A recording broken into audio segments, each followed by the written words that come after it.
എല്ലാ ദിവസവും 1000 നന്മകൾ എഴുതാൻ മുത്ത് റസൂലുള്ളാഹി സ്വല്ലല്ലാഹു അലൈഹി വസല്ലം തങ്ങൾ സ്വഹാബത്തിന് പറഞ്ഞു കൊടുക്കാൻ. സഅദ് ഇബ്നു അബി വഖാസ് റളിയല്ലാഹു അൻഹു ആണ് റിപ്പോർട്ട് ചെയ്യുന്നത്.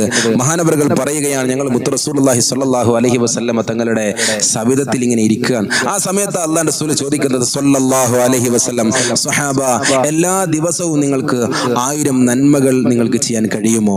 അപ്പോഴാണ് സ്വഹാബത്ത് ചോദിക്കുന്നത്, നബിയെ സ്വല്ലല്ലാഹു അലൈഹി വസല്ലം, എങ്ങനെയാ നബിയെ 1000 നന്മകൾ എഴുതപ്പെടുക? അങ്ങനെയുള്ള പ്രവർത്തനം ഏതാണ്, എന്താ ഞങ്ങൾ ചെയ്യേണ്ടത് എന്ന് സ്വഹാബത്ത് മുത്ത് നബിയോട് സ്വല്ലല്ലാഹു അലൈഹി വസല്ലം തങ്ങളോട് ചോദിക്കുകയാണ്. ആ സമയത്ത് മുത്ത് റസൂലുള്ളാഹി സ്വല്ലല്ലാഹു അലൈഹി വസല്ലം തങ്ങൾ പറഞ്ഞു കൊടുക്കുന്നു, എല്ലാ ദിവസവും നിങ്ങൾ സുബ്ഹാനല്ലാഹ്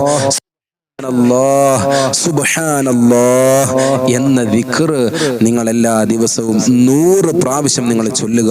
എന്നാൽ നിങ്ങൾക്ക് 1000 നന്മകൾ എഴുതപ്പെടുകയും മാത്രമല്ല 1000 പാപങ്ങൾ അല്ലാഹു മായ്ച്ചു കളയുകയും അഥവാ പൊരുത്തപ്പെട്ട് നൽകുകയും ചെയ്യും. ഇത് ഒരു ദിവസമല്ല, എല്ലാ ദിവസവും നമ്മൾ 100 പ്രാവശ്യം ചൊല്ലിക്കഴിഞ്ഞാൽ 1000 ഹസനത്തുകളാണ് നമുക്ക് വേണ്ടി എഴുതപ്പെടുന്നത്.